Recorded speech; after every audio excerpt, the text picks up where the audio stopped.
second squares. And what I want to know is the shear stress, tau, which you need to move this block. So imagine it is a huge block of sandstone, 1.5 meters high. It's enormous, it's very, very heavy. And I'm asking you the stress to move it. The answer to this question is in fact very simple. Because the normal stress is the density times the acceleration of gravity times the height of the block, which is 2,200 times 9.8 times 1.5. Remember, 1.5 meter, which is 0.03 megapascals, 0.03 million pascals. So in fact, this is a very, very small stress. It is less than the atmospheric pressure. So to move this sandstone block, the force is very big, but if you divide it by the area of this sandstone block, it becomes actually a very, very small stress. And this is the way the calculation goes.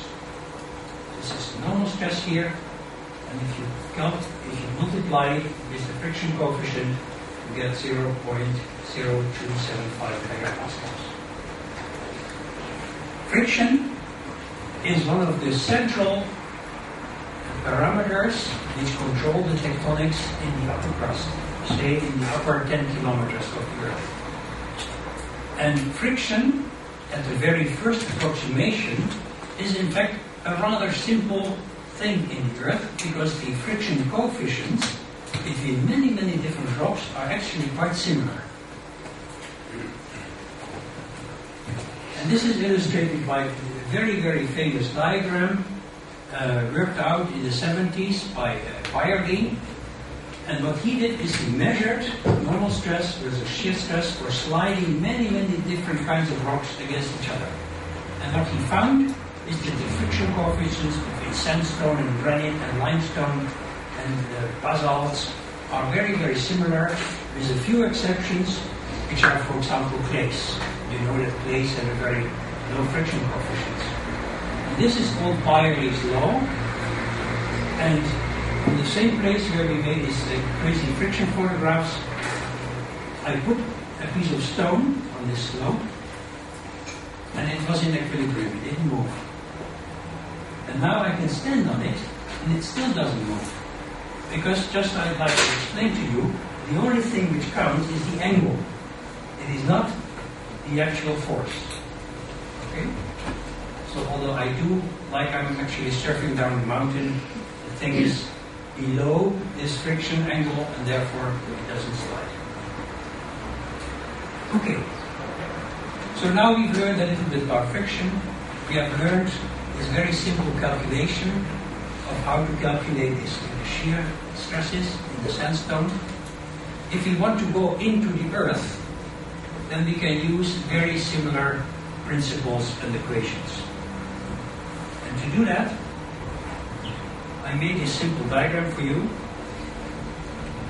So imagine now a drill core or a section into the earth.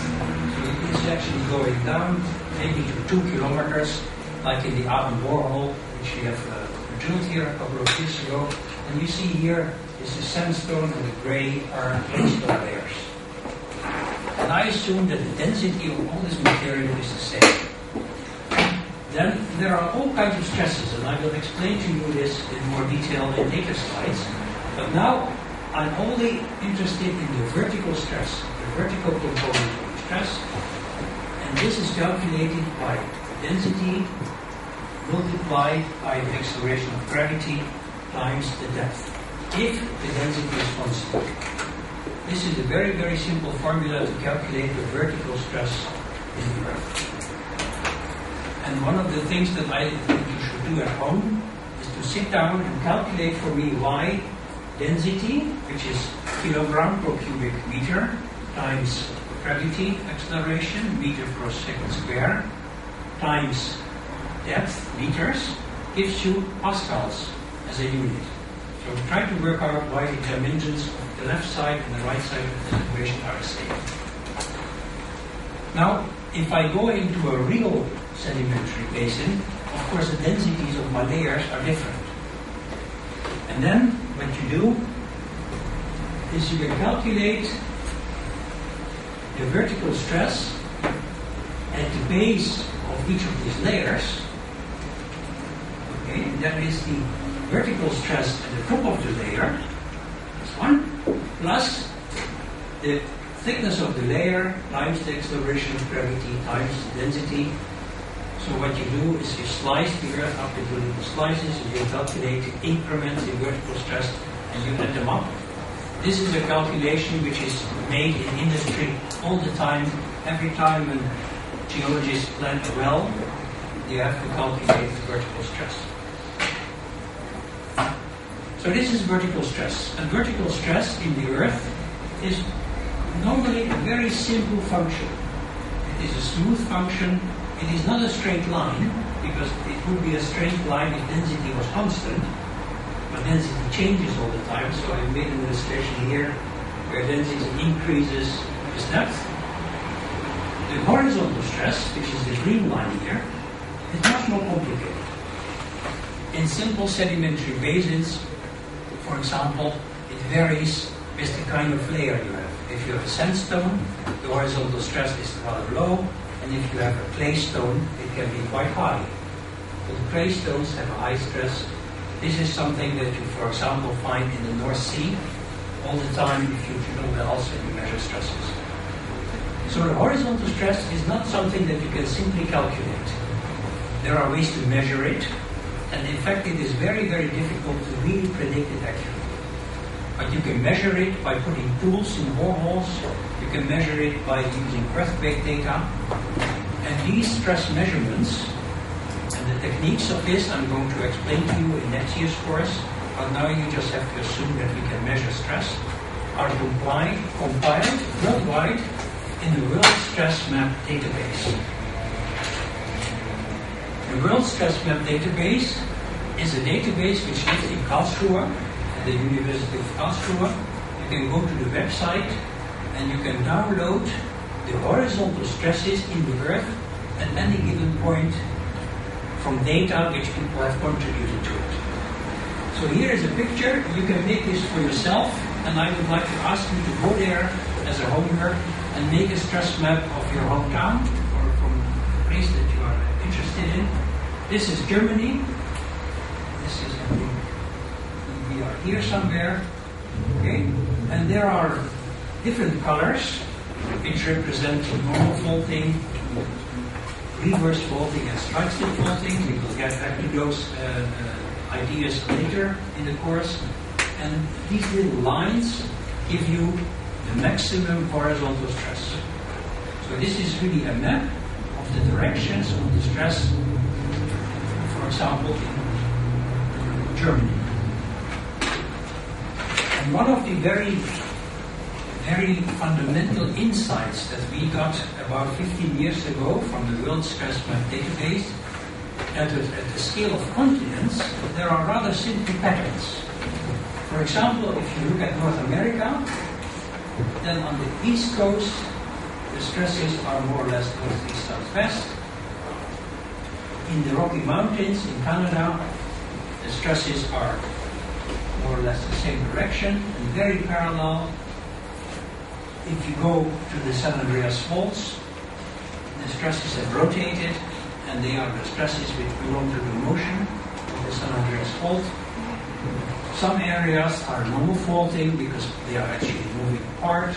Some areas are strike slip faulting. Of course, you know the San Andreas fault is a strike slip fault. And other areas are truss faulting, which is very well explained by the fact that you are looking at the compressional mountain belt in the Rocky Mountains. So, just one illustration of how you measure these stresses, which I would like to give you, uses volcanic intrusions and the dikes around volcanic intrusions. And to be able to follow the argumentation, I would like to ask you to consider the stresses on the free surface.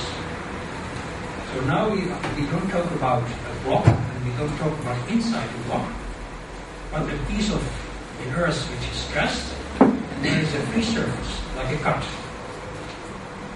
examples here. And I think that you will agree with me that the free surface cannot have a shear stress on it, because there is nothing that is able to shear there. So a free surface means that the stress is always normal. The principal stress is normal. There is no shear stress on a free surface. And if you keep that in mind, and you now consider a hole in the earth which is filled with some high pressure magma, like the center of the volcano. And the pressure of this magma is so high that it can really change the stress in the earth. Then what you are going to get is that the principal stresses, sigma 1 here, okay, are going to be distributed radially. So the stress around this volcanic pipe is not homogeneous anymore. It varies from place to place, and is radially symmetric. The normal stress on the wall is also the principal stress away from the wall. And if the pressure of the magma is high enough, it is actually able to fracture the rock.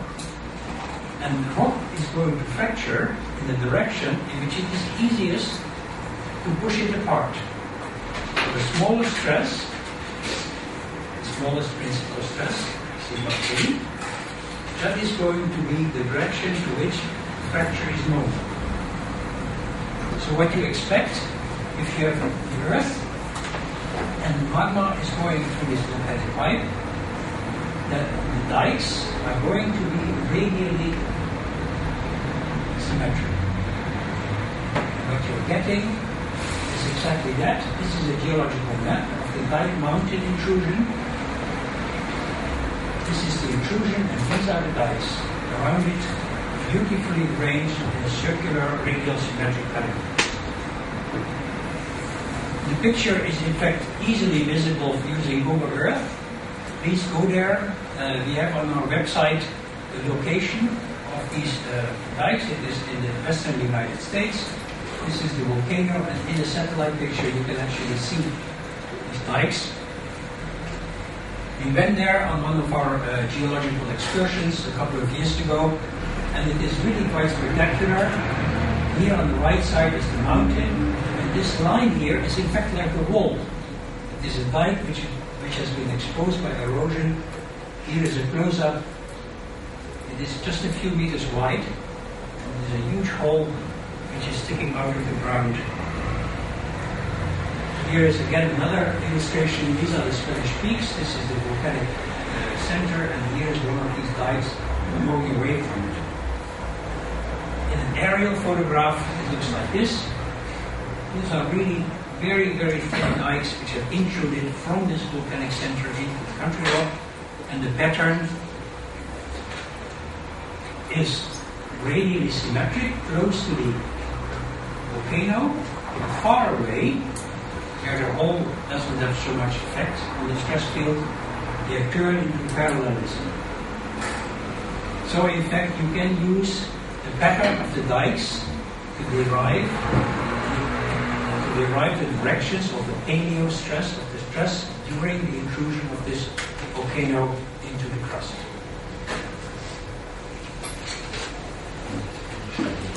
Now I will go and talk a little bit about the effect of water. Water is a phase which is present in the earth in many, many different places in the crust, in the pores of the rocks. And this water has a pressure, and this pressure has a very, very important